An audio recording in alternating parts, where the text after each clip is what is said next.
Today, we talk about.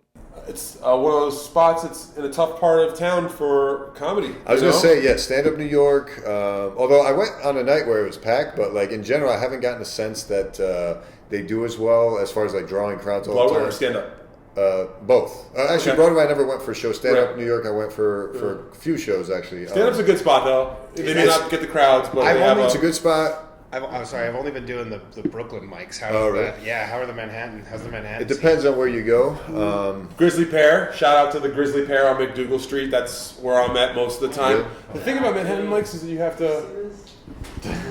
I put every book bag away. She's so funny. Look at a dog.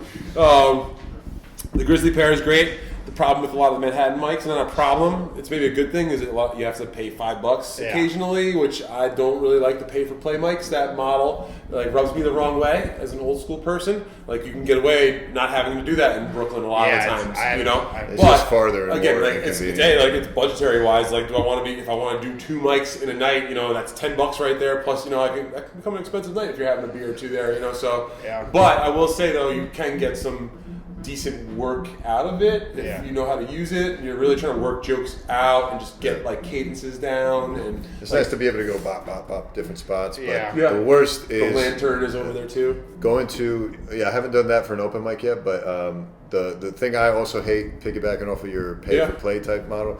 The worst is not paying. The worst is you pay. You're late in the lotto, and then everyone else is gone and left, and now you're performing for like 2 people. It's like, guys, I could have done this at home. Yeah. I could turn You the could lights have off gone to here. Brooklyn and done it for free. I get though, like, and how long have you been doing comedy? So I started in November. Yeah. Oh, wow, so you're still I'll say this too. It's like, when you start working your material out, if you don't do a bit on stage with the mic in your hand at all after a while, and you try it in a good spot, you sometimes, at least you're not as sharp, you can't recall it. So if I have a big show coming up and like I'm like kind of anal sometimes, like a month, I'll hit like 4 or 5 mics a night. Say if I have a 20-minute spot, that's a big spot for me right now in my career, and I would embrace that spot and know how hard it is to do 20 minutes, and like really keep everybody's attention, and that you can't have slip-ups like that one I just had right there. You got to be fucking tight with your shit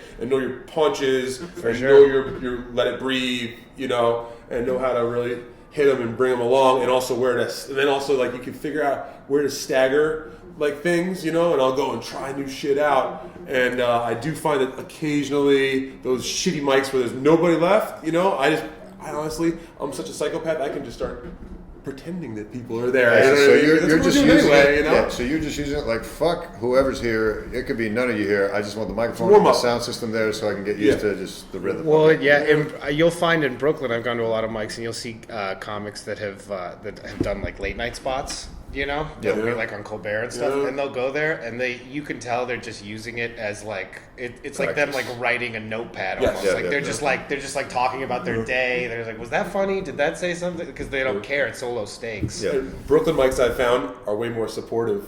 Oh, like are they? they don't like. Okay, people will leave, but you do see more people just stick around. And you know what? Like, it's just good, like, practice. It's good manners in general. If you don't have a paid spot or another mic or a date, something legit, or you gotta get up early in the morning, I understand all those. Those are like a few reasons why, if you're just bored and you don't want to stay, you're a dick. You know what I mean? Like, and that comes back to you. Because if you do stay, they do these buckets, it's all rigged, They see you stick around and you go late and you stick around, whatever, you're going up earlier in a week, and they rotate it. I wish they would incorporate that into a mic. Like if I were to make my own mic, I would set it up. Nothing's perfect, right? But I would think if I did a lottery system, I would do it where if you're picked in the last, that's all right. If you're picked in the last, say third of the lottery, We'll edit it out. Don't worry. we'll fix it in post. But here's the thing, he never fixes it in post. Oh shit! Give away secrets. No, yeah, this has been, he always says, like, yo, just, because he likes, he understands how difficult it can be to, get on camera and everybody gets, like, camera shy, so he's like, don't worry, just act like it's not here, and then I'll just take out all the bad stuff. And dude, Every time. He just uploads the whole thing. He's like, No, I it's don't, good dude. for building on. It's okay if it's cringy. I edit it. It's fine. But whatever. he's just not used to the camera, so it's, No, see, it's that's a work in progress. You know bro. which part is content, which is like side bullshit. It's all content, baby. It's all in between topics too. It's just like stuff that. That's the best part, man. Like this. I'm gonna It's keep not this easy. in. This is gonna be We great. make it look easy because we're comedians and we're like, where's the camera? Is there a camera? Is there a microphone? Where are we? Am I Do we doing have good? two Do I more look good? cameras? I fucking shaved for this today. You know what I'm saying? But yeah, I was saying, I feel like I would try to make it fairer by like if I did a lottery mic, I would have like say the last third of the lottery Sure. get to come early the next time, so that way you can keep cycling. A lot of mics do that. They'll say if you're in the last group, they're like, come to us next week and remind Then us. it's like the guy's gonna have a fucking spreadsheet out. He's got an algorithm. Well, some people hand out like little chips, like they'll be, Sure. or they'll raffle a chip at the end of the night. Whoever stays till the end will pick out It always a bugs name. me out because I'm like, that reminds me of AA. And like, Okay. open mics remind me of AA in the beginning. It's like, someone's going to get a chip at the end of the night. I'm like, oh man, how many months sober is he? I tried to develop a bit about that, where like I felt like it was AA, because so many people would get up there like, this is my therapy. It's 100%, you know? And it's just like a bunch of miserable people huddled around each other, sharing their misery. And then my name is, and then you're just talking. And instead of Alcoholics Anonymous, instead of AA, I always thought it was like, you know how sometimes you'll type ha ha ha ha ha ha, but it'll come out AH. AHA, so so it's like anonymous, like that's.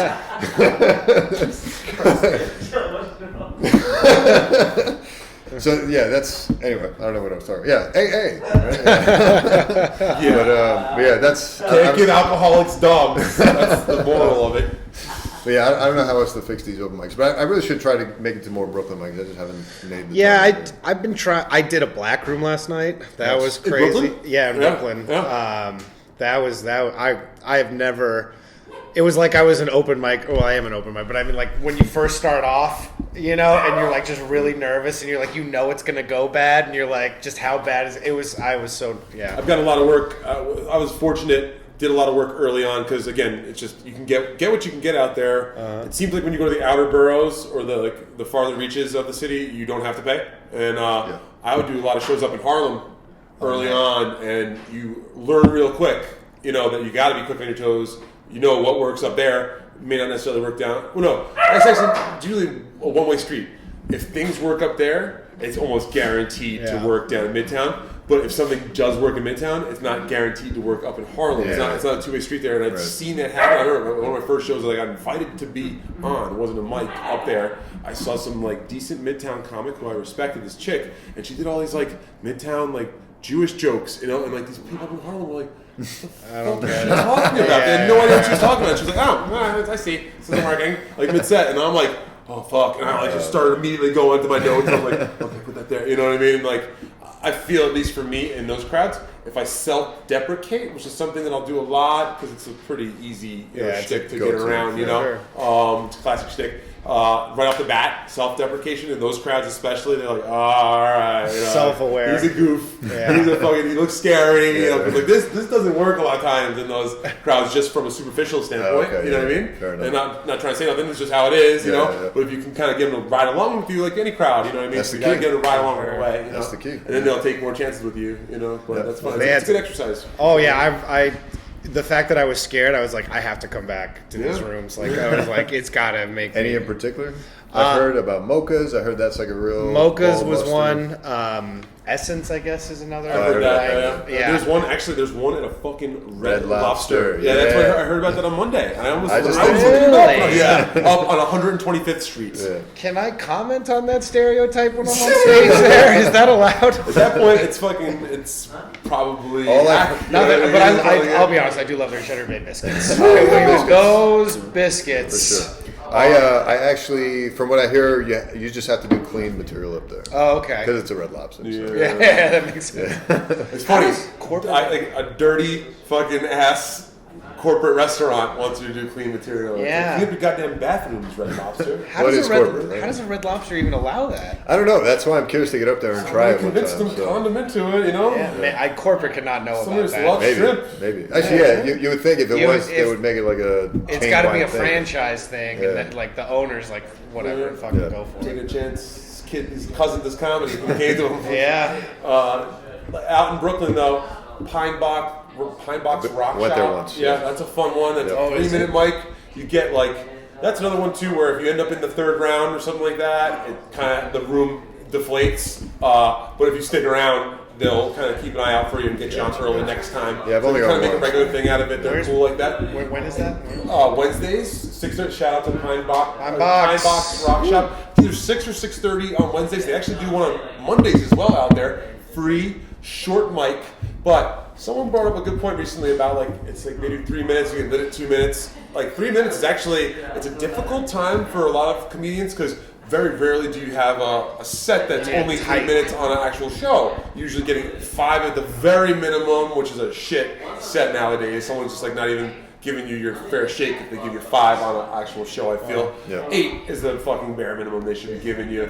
10 is nice. I can see how 12 might be a little too long, you know what I mean? Because especially if you got a lot of mouths to feed on one of these shows, but you get that 3 minutes down, and I forget who was saying this, it might have been Ron Bennington, how it's 3, shout out to Ron Bennington on Sirius, 3 minutes is like an audition, or maybe even a short late night set or something like that, or your set at the Comedy Cellar might be only 3 minutes long, if you're gonna try out. And So I think that's why what I've noticed traveling across the country and doing stand-up, I've noticed New York is a lot more punchy when it comes to his jokes, and I think that has to do with the 3-minute mic. This is the only place I've come to. You gotta get to it. You gotta hit it hard. LA, 5 minutes, 6 minutes. People just kind of meander. Yeah, along you're for a meandering. while. You're telling a story. You do a little act out. Whatever. New York is more of a laughs per minute town, Well, I mean, it and it's makes scary sense. up there when you get silence. You know what I mean? If people are just listening and being polite. New York is kind of all right, get to it. And if you don't have a payoff there, then you're fucking just dead in the water. I hear crickets. I feel like sometimes if as long as you're doing a bunch of mics in a day, then the 3 minutes versus 4 versus 5 doesn't really bother me because I'm all right, I'll just come up with a 2-minute joke, and I'll, instead of doing 5 full jokes, I'll do 2 at this one, I'll do the other 2, practice the other 2 jokes at the next one, blah blah blah. Do you guys record all your sets? Or? I actually film every set, and I Film, put every set on YouTube. I saw that. I saw that. That's ballsy. That's a lot of, ballsy. see, it's ballsy. A lot of people tell you not to Not do to it. do that. but- Everybody would tell you not to do that. But hey, if you're But I doing it, you say- gotta stick to it. Yeah, I say You know? fuck everybody because it's been working for me. He's Biggest, writing his own rules to comedy. yeah, because I mean, who the fuck's going to help a doctor out in the comedy room? Like, hey, let me help you do better. Let's put yourself out there. Yeah, exactly. I find it's helpful because, and I've already noticed What this have in the the comments. comments Yeah, been like? I've already noticed this in the comment section. It's like you'll get 2 varieties of comments. One will be like, "Oh shit, I see what you're doing with these jokes. I see how they're progressing from this to this," and then they'll even give you some tips sometimes. Like, "Oh, you should maybe try this." I'm like, "Oh, okay." And then the other thing I like is getting the occasional comment like, "Wow, man, you read it in blogs or different posts like you got to get up there often, and this is the steps to being funny and blah blah blah."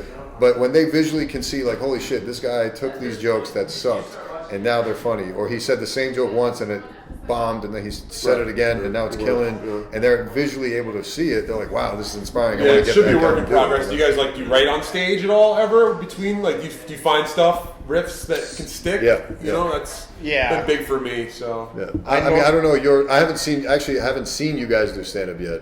I just have seen you guys on the scene, so There we I go. don't know what your style of comedy don't is. come out and see me. Whatever you do, absolutely fucking horrible. Nobody goes see Stevie do comedy. Yeah, we'll end on this segment, but yeah, I just want to know your style of either writing, performing. What's your? I do kind of this depressed manic thing on stage, where it's sad topics, but with a happy-go-lucky attitude. Okay. And then my writing style is I'll take a premise or a concept up there with what I think is one kind of joke, and then I'll rant and rave, and then I know that and then I basically bookend it with a joke that I know has worked in the past at the beginning and at the end that way. Gotcha. And then I listen back to my set and I find the one line that I said in the minute and a half of ranting that's funny that somebody laughed at, and then I add it into the next set, and then I try something different, and then I just keep doing that over It's like a and over. never-ending story. Yeah, I just keep pushing it, same topic, Not a bad strategy. and then I just That keep is it. psychedelic. I can't write setup punchline. It's just Yeah, I'm not much of a writer myself, It's so it's kind of tough. I followed the old George Carlin method. Just get high and walk down to the river,